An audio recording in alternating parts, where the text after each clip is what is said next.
तो फिल्म की शुरुआत कैलिफोर्निया के पास मौजूद एक खाली टाउन से होती है, जहां एक आर्कियोलॉजिस्ट सोने की तलाश में पहुंचा है। आज सालों बाद उसका सोना ढूंढने का ख्वाब तो पूरा हुआ, लेकिन वो ये नहीं जानता कि ये सोना जेरेमाया स्टोन नामी एक ईवल माइनर का था, जिसको उसके खजाने के साथ ही दफना दिया गया। और जैसे ही उसके सोने को इस आर्कियोलॉजिस्ट ने टच किया, जादू से मिट्टी के जर्रे हवा में उड़ने लगे और उसके ढांचे में दोबारा बॉडी बनाई। यानी जेरेमाया स्टोन के सोने को हाथ लगाते ही वो जिंदा हो गया और इस आर्कियोलॉजिस्ट के पास पहुंचा।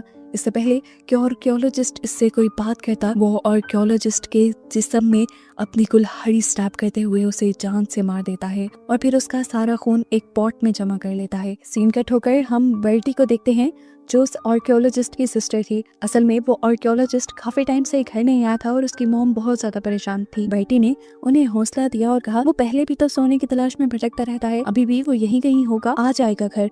अभी कॉल बंद ही हुई कि बर्टी के पास एक लेटर आया। ये उसके भाई आर्कियोलॉजिस्ट का ही था। उसने लेटर खोलकर देखा तो उसके अंदर एक मैप और एक सोने का टुकड़ा था। वो समझ गई कि उसके भाई को सच में सोना मिल चुका है और अब वो इस सोने को निकालने के लिए उसे बुला रहा था। जाना तो उसे अकेले चाहिए था, लेकिन उसने अपने पूरे ग्रुप को जमा कर लिया। अब अलग-अलग ये सब लोग कैलिफोर्निया के पास मौजूद उस टाउन के लिए निकल गए। रास्ते में बर्टी का एक साथी एक्सेल रास्ता पूछने के लिए एक घर के पास रुक जाता है, जहाँ एक ओल्ड मैन था, जिसने जब टाउन का नाम सुना तो वो डर गया और एक्सेल को वार्न किया, वहाँ मत जाना, जेरेमाया स्टोन का भूत तुम्हें नहीं छोड़ेगा। मुझे लगता है तुम उसकी कहानियां सुनकर यहाँ नहीं आए। वो इतना इविल था कि मरने के बाद उसे हेल ने भी लेने से इनकार कर दिया और उसकी सोल आज भी दुनिया में भटक रही है। उसे उसकी माइंड में ही दफन कर दिया गया था। सुनने में तो ये भी आया है कि जेरेमाया स्टोन एक आदमखोर था। उसने अपने ही बीवी बच्चे को मार खाया था। वो उसे सालों पुराना जेरेमाया स्टोन का एक वांटेड पोस्टर भी दिखाता है, जो उस ओल्ड मैन के ग्रैंडपा का था। ओल्ड मैन के ग्रैंडपा ने जेरेमाया स्टोन को पकड़ने के चक्कर में अपने हाथ भी खो दिए थे, लेकिन कोई भी जेरेमाया स्टोन को पकड़ नहीं पाया था। एक्सेल इस ओल्ड मैन से कहता है, आपके पोस्टर मुझे $40 में दे दे। एक्सेल को लग रहा था कि उसने बूढ़े आदमी को बेवकूफ बना दिया, हजारों डॉलर की चीज $40 में लेकर, लेकिन असल में वो खुद ही बेवकूफ बन गया था, क्योंकि इस ओल्ड मैन ने घर के अंदर ऐसे कई पोस्टर बना रखे थे। वो ऐसे ही जेरेमाया स्टोन की कहानियां सुना कर लोगों से पैसे बटोरता था, हालांकि खुद उसे जेरेमाया स्टोन की किसी भी चीज पे यकीन नहीं था। अब ये ओल्ड मैन क्योंकि जेरेमाया स्टोन की कहानियां सुनाकर पैसे कमाया करता था, तो जेरेमाया स्टोन को तो इस पे भी गुस्सा था। आज तो उसने पैसे कमा लिए थे, लेकिन शायद आज के बाद वो ना कमा पाता, क्योंकि जेरेमाया स्टोन उसे मारने के लिए आ गया। उसने पीछे से ही अपनी कुल्हाड़ी फेंकी, जो कि ओल्ड मैन की बैक में स्टैब हो गई और खून चारों तरफ फैल गया। यानी वो ओल्ड मैन भी जेरेमाया स्टोन के हाथों मारा गया। यहाँ देखने को मिला कि अब वो पूरा का पूरा ग्रुप टाउन में पहुंच चुके थे। यहाँ आने के बाद एक्सेल ने देखा कि उसकी घड़ी गुम हो गई थी, जो उसे उसकी फियांसी की मॉम ने गिफ्ट की थी। उसकी फियांसी उसके ऊपर बहुत ज्यादा गुस्सा होने लग गई, इसीलिए एक्सेल काम से पहले अपनी घड़ी ढूंढने लग गया। ये घड़ी उसे तो नहीं मिली, लेकिन यहाँ की एक लोकल लड़की ईव को मिल गई, जो उससे पूछती है, यही ढूंढ रहे हो तुम?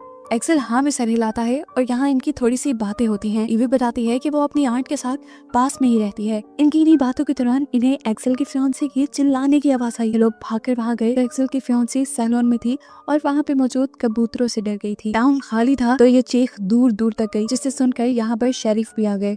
इस टाउन में लोग ही कम थे, तो जितने लोग यहाँ रहते थे एक दूसरे को अच्छे से जानते थे।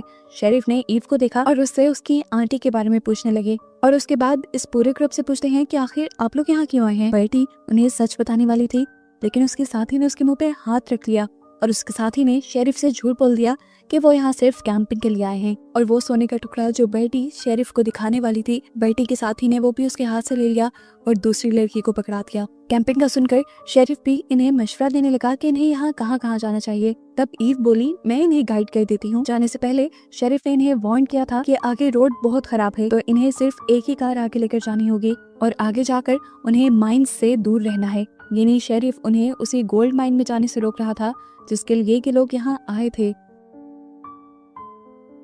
अब एक्सेल की फियांसी, जिसके पास सोने का टुकड़ा आ चुका था, वो यहाँ से भाग जाने का सोचती है।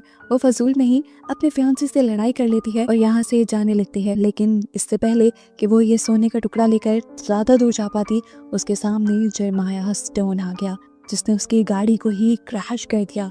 जिसके बाद उसने इस लड़की को कार से बाहर निकाला और उसको बालों से पकड़कर अपने चाकू से उसका सर उसकी बॉडी से अलग कर दिया और फिर उसके हाथ से अपना सोना वापस ले लिया। दूसरी तरफ अब वो पूरा ग्रुप जेरेमाया स्टोन की माइन तक पहुंच चुके थे। ये लोग अब एक कैबिन के अंदर गए, जिस कैबिन के अंदर जेरेमाया स्टोन की मौत हुई थी और जहां से दफनाया गया था।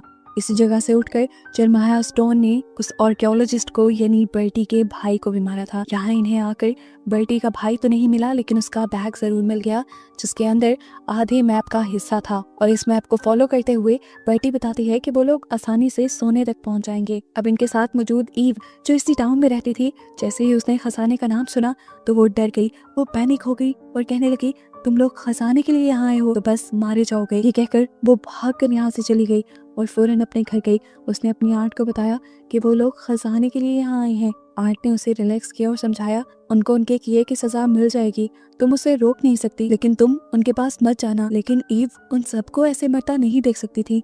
वो उनकी मदद के लिए वापस जाने का फैसला करती है। उसके जाते ही उसकी आंट ने शेरिफ को कॉल मिला दी कि ईव की जान खतरे में है और शेरिफ को सब कुछ बता दिया। यहाँ पर ये सारे लोग मैप को फॉलो करते करते एक छुपी हुई जगह तक पहुँच गए जिसके अंदर खजाना ही खजाना भरा था। ये देखकर इनकी खुशी की इंतहा नहीं रही। इन्हें ये भी याद नहीं रहा कि बर्टी का भाई जिसके दिए हुए मैप से ये लोग यहाँ पहुंचे थे, इन्हें वो भी यहाँ नहीं मिला। लालच ने इन्हें अंधा कर दिया था। जितना खजाना ये अपने बैग्स में भर सकते थे इन्होंने भर लिया और फैसला किया कि बाकी खजाना लेने के लिए ये लोग कल यहाँ पर आएंगे, क्योंकि अब अंधेरा होने वाला था और अगर खजाने की लालच में ये लोग यहीं रहे तो कार तक जाना मुश्किल हो जाएगा। यहाँ दिखाया गया कि जेरेमाया स्टोन ने भागती हुई ईव को भी पकड़ लिया जो उन लोगों को अलर्ट करने के लिए आई थी। लेकिन जेरेमाया स्टोन को लगा कि वो भी उसके खजाने के पीछे है, इसीलिए उसने गर्दन से पकड़कर ईव के भी पेट में अपनी कुल्हाड़ी स्टैब करते हुए उसे मार डाला। यहाँ दिखाया गया कि अब इस पूरे ग्रुप ने कैंपिंग कर ली थी और इन सब में से अब एक्सेल जब अकेले में जाता है तो वहाँ पर शेरिफ उसे पकड़ लेते हैं। शेरिफ को लग रहा था कि वीन इन लोगों के साथ होगी, लेकिन जब वो देखता है कि वीन के साथ नहीं है तो वो इन्हें यहाँ पर छोड़कर अकेला चला जाता है। खैर, इनकी बातों के दौरान हमने यहाँ देखा कि इनका एक दोस्त गन भी लेकर आया था, क्योंकि उसे लग रहा था कि कोई उसे खजाना छीन सकता है जिसे मारने के लिए वो गन लेके आया था। उसके तो इरादे और भी ज्यादा खतरनाक थे। वो तो अपने दोस्तों को भी हिस्सा नहीं देना चाहता था। उसकी बातों से ऐसा लग रहा था कि जैसे वो अपने दोस्तों को ही मार देगा, क्योंकि जितने कम लोग उतना बड़ा हिस्सा। उसकी बातें सुनकर सब हैरान परेशान रह गए। अभी वो यही सोच रहे थे कि इन्हें दूर से आता एक शैडो दिखाई दिया। करीब आने पर देखा कि ये जेरेमाया स्टोन था जिसने कुल्हाड़ी फेंककर पहले सबको डरा दिया। बाकी सब तो डरकर जान बचाकर भाग गए, सिवाय उसके जिसके पास गन थी। वो गन के भरोसे था, नहीं जानता था कि जेरेमाया स्टोन पहले से ही मरा हुआ है और अब उसे गन से मारना तो दूर, किसी भी तरह मारना इम्पॉसिबल है। उसने धड़ाधड़ जेरेमाया स्टोन पे गोलियां चलाई, लेकिन उनका कोई असर नहीं हुआ।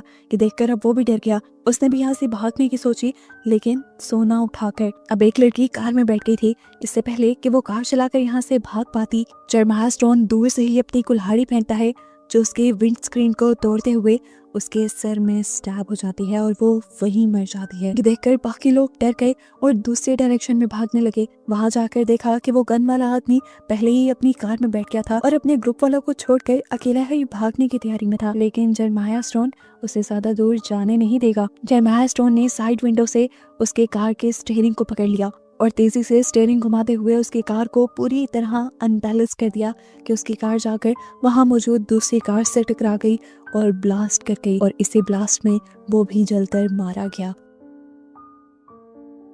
बाकी 3 बचे हुए लोग ये नजारा देखकर पूरी तरह डर चुके थे। उन्होंने अब जब जेरेमाया स्टोन का पत्थर से बना चेहरा देखा तब उनकी जान ही निकल गई। वो उल्टे कदम वहां से भागे और वहां पर उन्हें ईव की आंट मिल गई जो उनकी जान बचाने के लिए उन्हें अपने घर ले आई। ईव की आंट ने इन सबको बताया कि तुम्हें उसका सोना नहीं चुराना चाहिए था। उसका खजाना जो भी चुराता है वो जाग जाता है और जब जब वो जागता है तब तब तबाही फैला देता है। अब वो तुम सबको नहीं छोड़ेगा। अब ईव की आंट इन्हें और हमें जेरेमाया स्टोन की पुरानी कहानी सुनाती है 1851 की, जब जेरेमाया स्टोन दूसरे लोगों का सोना चुराया करता था। सारे जब अपना सोना लेने के लिए जेरेमाया स्टोन के पास वापस आए तो उसने एक लड़की को बंदी बना लिया और धमकी दी कि मैं इस लड़की को मार दूंगा। सभी ने जेरेमाया स्टोन से उस लड़की को बचाने की रिक्वेस्ट की, लेकिन वो रहम किसी पे भी नहीं खाता था।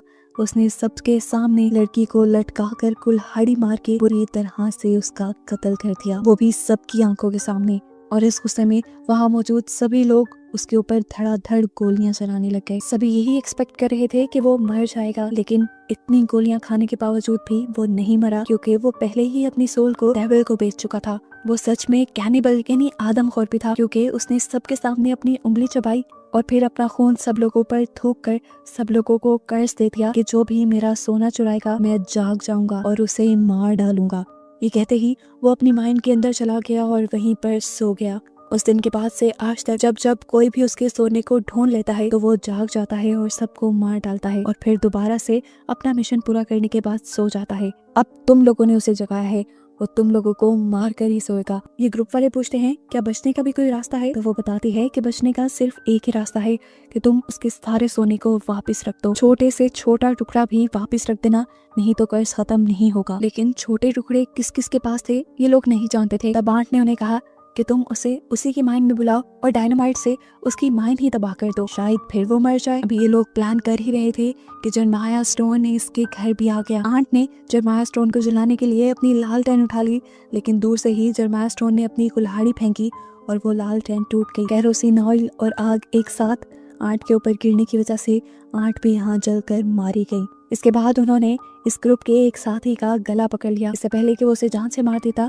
दूसरे साथी ने उसी की कुल्हाड़ी से उसी का हाथ काट दिया और फिर ये लोग डायनामाइट लेकर बाहर की तरफ भाग गए, जबकि जरमाया स्टोन अपने टूटे हुए हाथ की जगह अपनी कुल्हाड़ी उठाकर लगा लेता है। यहाँ बाहर ये तीनों प्लान बना रहे थे कि जरमाया स्टोन का सारा सोना उसकी माइंड में रखकर उसे ही वहाँ बुलाकर डायनामाइट रखकर उसे ही तबाह कर देंगे। अब ये लोग डायनामाइट को माइंड के अंदर रखने के लिए चले गए, जबकि बर्टी बाहर ही रुकी हुई थी डायनामाइट का बटन दबाने के लिए। अब जरमाया स्टोन भी अपनी माइंड में आ गया था। इन दोनों को यहाँ देखते ही गुस्से से भड़क गया और इनको अपनी कुल्हाड़ी से मार मार कर उसने जख्मी कर दिया। ये दोनों अपनी आखिरी सांसें गिन रहे थे। इससे पहले कि जरमाया स्टोन उनको पूरी तरह मार देता, जल्दी से बर्टी यहाँ आकर जरमाया स्टोन को फ्लेयर गन से जला देती है और फिर अपने दोनों साथियों को लेकर बाहर आने की कोशिश करती है, लेकिन एक्सेल बाहर आने से मना कर देता है क्योंकि उसे पूरी तरह जरमाया स्टोन को खत्म करना था। बर्टी तो अपने साथी को लेकर बाहर आ गई, लेकिन एक्सेल ने अंदर ही रहकर उन बॉम्ब्स को ब्लास्ट कर दिया। वहाँ पे एक बहुत बड़ा धमाका हुआ जिसमें एक्सेल भी मारा गया। अब तक सुबह भी हो चुकी थी।